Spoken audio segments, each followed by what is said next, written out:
看是在地新闻拍假特工队，咱要来探讨咱的体质敢真正有分酸性甲碱性咧。之前有袂少的新闻甲广告报甲大篇，拢讲身体若要健康，都要调整做基性的体质。啊，佫讲这个网啊，若卡一定的，就是这个酸性的体质。但是乡亲啊，这根本都无科学的根据，根本就是骗的。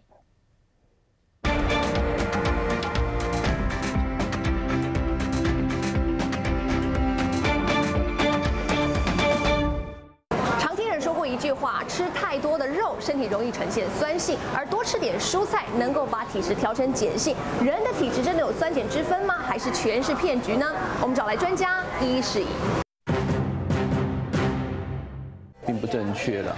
像我们的人体本来我们有3套系统，它维持我们血液中的 pH 让稳定。像我们正常的 pH 一般是7.35到7.45，就很稳定。找一个人或一个同事来验他尿液，其实它本来就是弱酸，不代表说你是酸性体质，它只是代表说，我的肾脏功能很好，我就可以把酸的东西把它从尿把它排掉。 人体机制会形成维持弱碱性，却受酸碱体质的生物来摇团，这就是安怎打造碱性的体质。1分钟教你测验身体酸碱性，有真侪业者会甲食品加入调节酸性体质的功效，当作广告宣传。 食物有一些是酸，有一些是碱，这本来就会。可是，在我们人体，它不可能调节，因为我们的人体只要我们的身体功能正常化，更不需要吃这些食物来调整我们体质。